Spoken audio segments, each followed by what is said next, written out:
Olá, meus irmãos, aqui Padre Guilherme, que tem alegria de encontrar com todos vocês mais uma vez, para que nós possamos meditar e refletir sobre a palavra do Senhor nesta quarta-feira da oitava da Páscoa. Estamos caminhando aí por este tempo festivo, alegre da ressurreição de Jesus.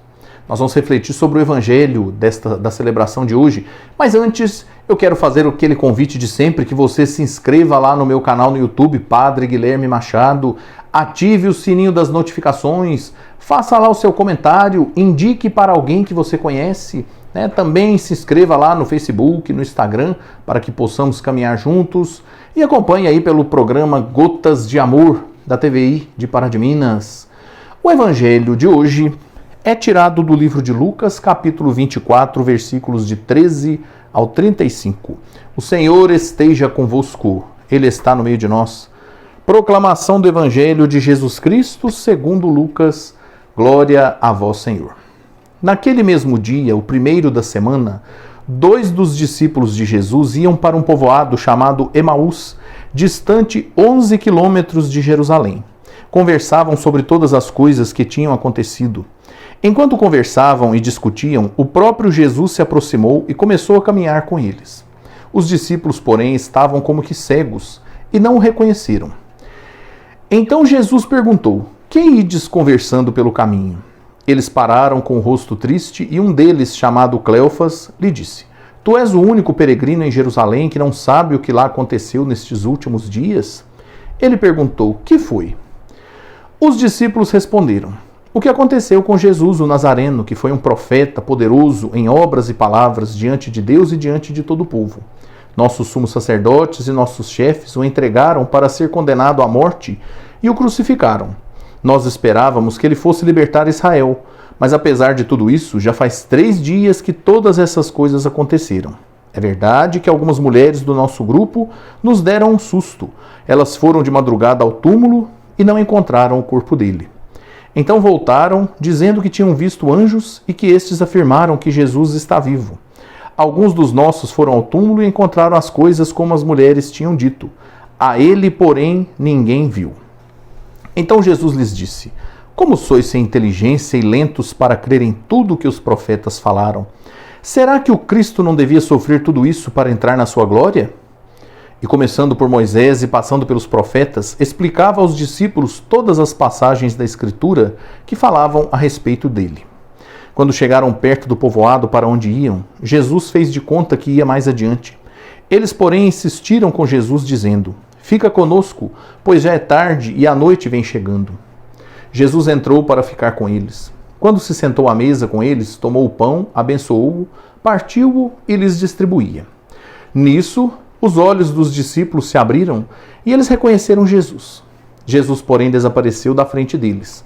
Então um disse ao outro: "Não estava ardendo o nosso coração quando ele nos falava pelo caminho e nos explicava as Escrituras?"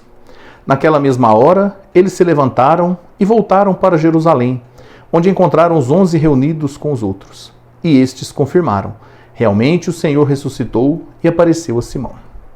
Então os 2 contaram o que tinha acontecido no caminho e como tinham reconhecido Jesus ao partir o pão. Palavra da salvação, glória a vós, Senhor. Meus queridos irmãos e irmãs, esta passagem dos discípulos de Emaús é muito interessante, que nós vemos aqui primeiro como Deus é cuidadoso, como Deus tem atenção para com o seu povo, porque Jesus, depois de ter morrido, ele ainda se manifestou para poder reafirmar aquilo que ele tinha ensinado, para que os discípulos pudessem entender. E aqui ele se aproxima de 2 discípulos que voltavam lá para o povoado de Emaús e não se apresentou como Jesus. Muitas pessoas podem perguntar: por que eles não reconheceram Jesus? De alguma maneira, ele estava diferente do que eles estavam acostumados a ver. E Jesus se mostra, às vezes, assim, até meio surpreso como eles tinham lentidão para poder entender as coisas da fé. E chamou atenção e foi explicando. E só depois, com o sinal visível, quando Jesus abençoou e partiu o pão, gesto assim característico de Jesus, é que eles conseguiram entender que aquele ali era Jesus. Aí Jesus desapareceu, por quê? Porque o objetivo da sua manifestação ele já tinha terminado. Ou seja, esses discípulos eles passaram da decepção e da tristeza para a fé. Ou seja, Deus nos ajuda na nossa vida com sinais, com mensagens que Ele nos dá através das pessoas, dos acontecimentos, das coisas que vão acontecendo em nossa vida, para que nós possamos permanecer na fé, para que nós não desistamos e para que possamos tirar o bom proveito dessas manifestações de Deus, é preciso ter atenção. Quantas vezes, distraídos pelas dificuldades, sofrimentos, desafios desta vida, nós pensamos que não há mais recurso, que não tem condição, que não tem esperança, que tudo está perdido. Para quem acredita em Deus, é preciso esse esforço, essa dedicação para sentir, para ouvir a voz de Deus na nossa vida e assim permanecer na fé. Eu peço a Deus que ilumine, abençoe seu caminho e desça sobre você e sua família a bênção do Deus Todo-Poderoso, que é Pai, Filho e Espírito Santo. Amém. Até amanhã, quando vamos nos encontrar para seguir em frente, caminhando na palavra do Senhor. Até lá.